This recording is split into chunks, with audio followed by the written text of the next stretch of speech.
اپنے خدا کو بھول گئے۔ وہ خدا کو بھول گئے جو ان لوگوں کو مصر سے چھڑا کے لایا۔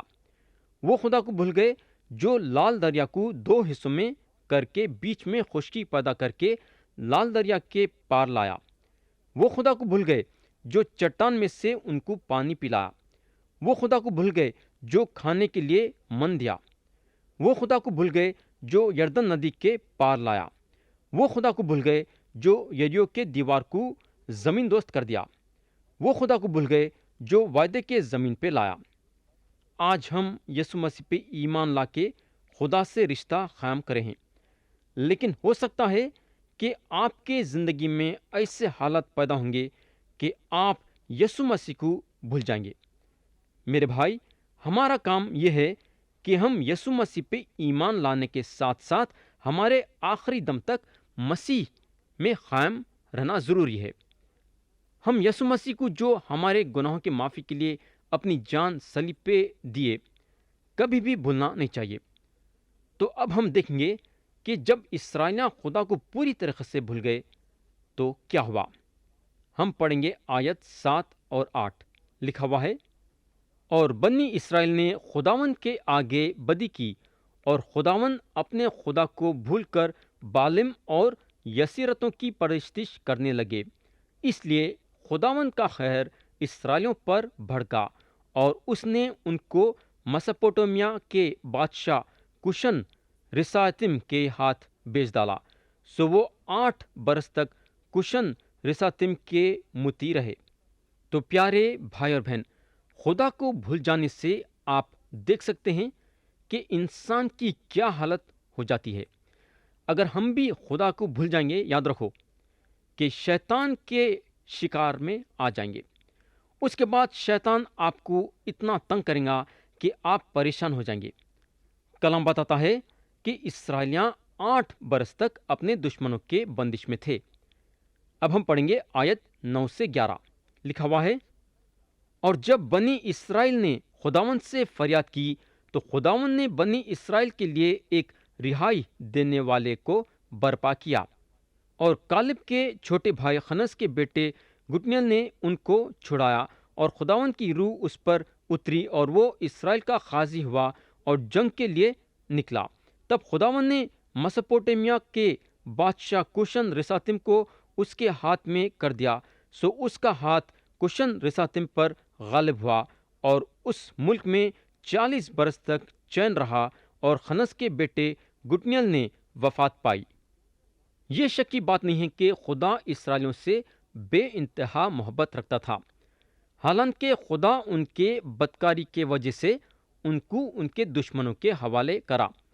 مگر جب اسرائیلیاں خدا سے فریاد کرے تو ان لوگوں کی فریاد خدا کے کانوں تک پہنچی، اور خدا گتنیل کا انتظام کرا ان لوگوں کو چھڑانے کے لیے۔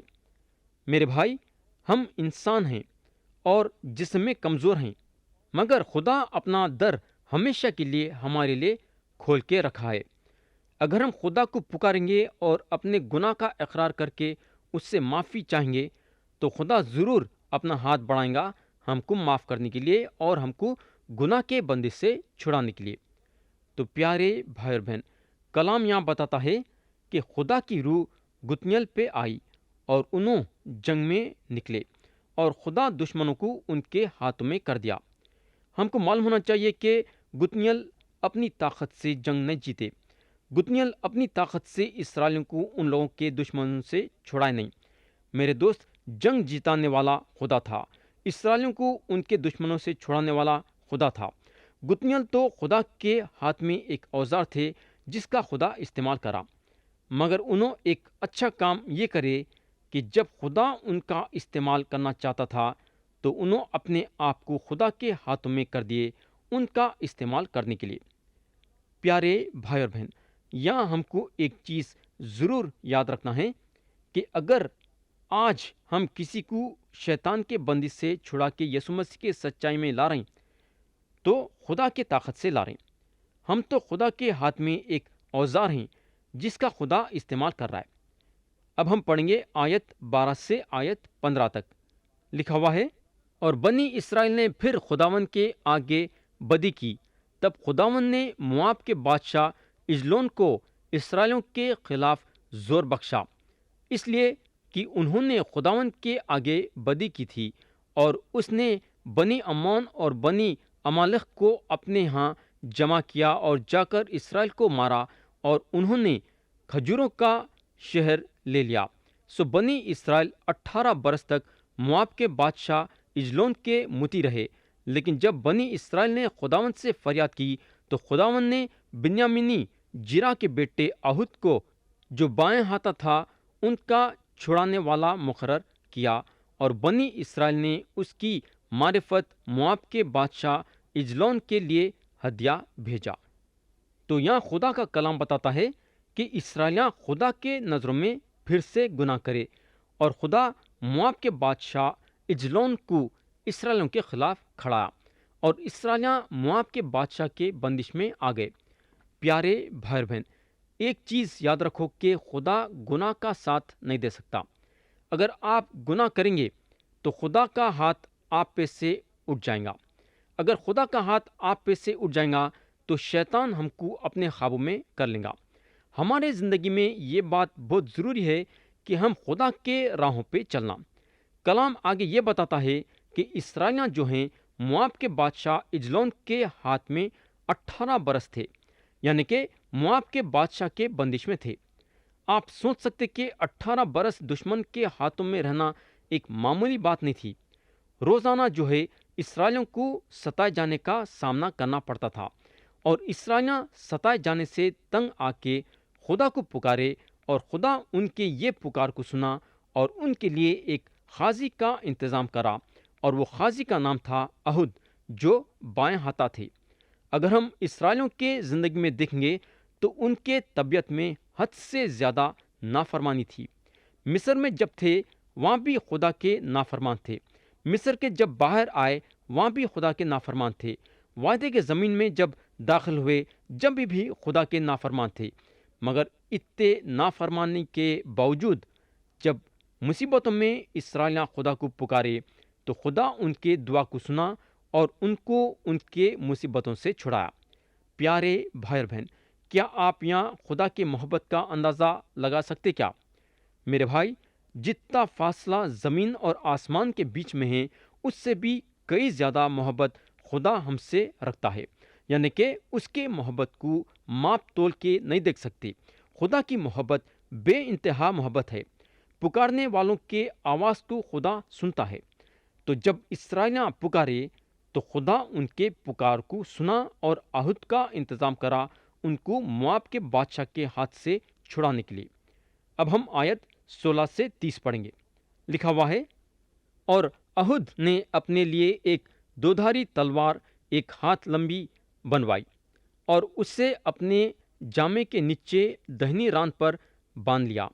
پھر اس نے مواب کے بادشاہ اجلون کے حضور وہ ہدیہ پیش کیا، اور اجلون بڑا موٹا آدمی تھا، اور جب وہ ہدیہ پیش کر چکا تو ان لوگوں کو جو ہدیہ لائے تھے رخصت کیا، اور وہ آپ اس پتھر کی کان کے پاس سے جو جلجال میں ہیں لوٹ کر کہنے لگا کہ اے بادشاہ، میرے پاس تیرے لیے ایک خفیہ پیغام ہے۔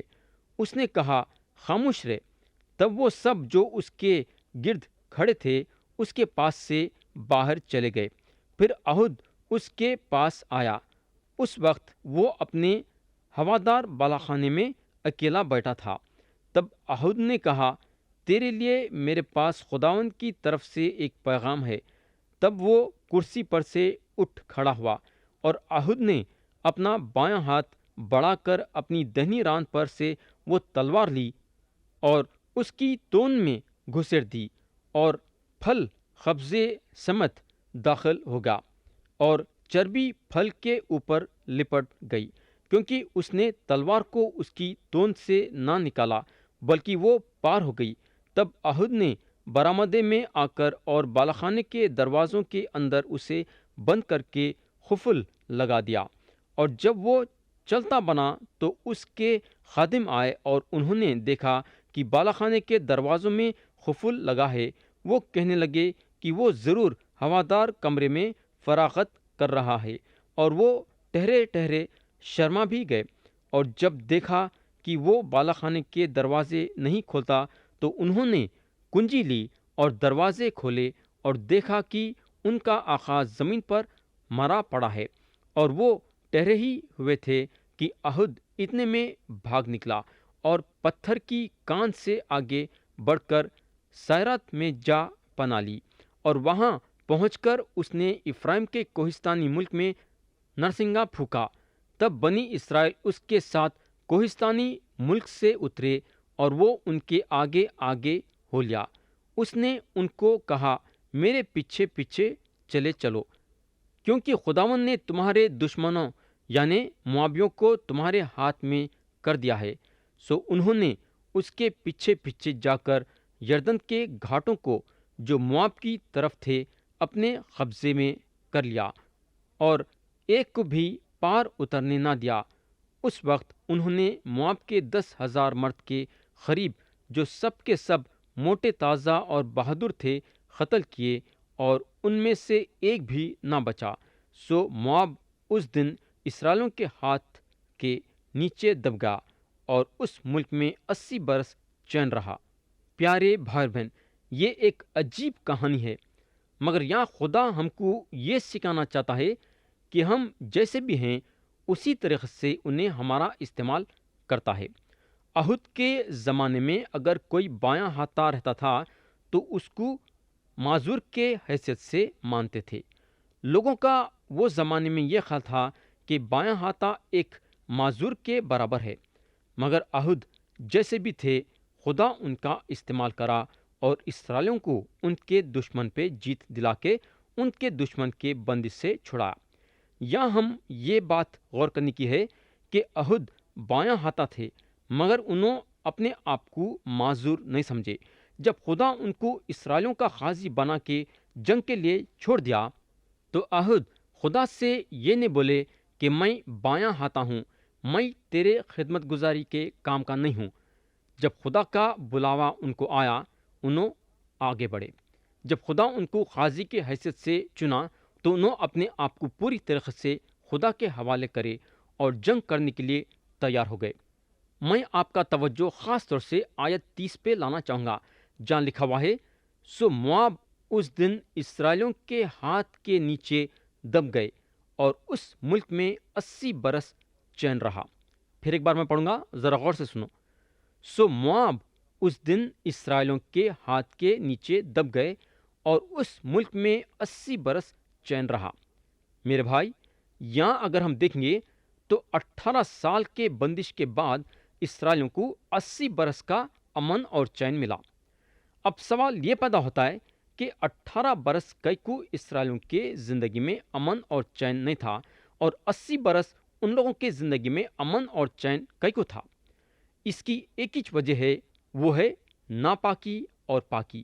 گناہ میں مبتلا رہنا ناپاکی ہے، اور اسرائیلیاں 18 برس گناہ میں مبتلا تھے، اور اس کا نتیجہ یہ ہوا کہ ان کے زندگی میں سے امن اور چین اڑ گیا۔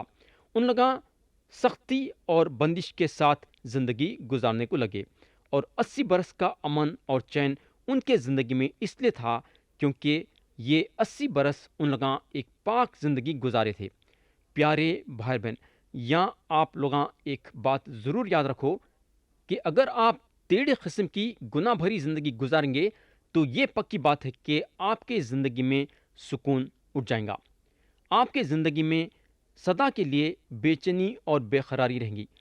لیکن اگر آپ خدا کے راہوں پہ چلیں گے تو آپ کے زندگی میں امن اور چین رہے گا۔ اب ہم یہ باپ کی آخری آیت پڑھیں گے، یعنی کہ آیت 31 لکھا ہوا ہے، اس کے بعد انات کا بیٹا شمجر کھڑا ہوا اور اس نے فلسطینیوں میں سے 600 مرد بیل کے پہنے سے مارا، اور اس نے بھی اسرائیل کو رہائی دی۔ تو پیارے بھائی اور بہن، یا میں کلام کو ختم کرنا چاہوں گا یہ دعا کے ساتھ کہ خدا ہم سب کو آج کے کلام کے ذریعے سے برکت دے۔ یسوع مسیح کے نام سے آمین۔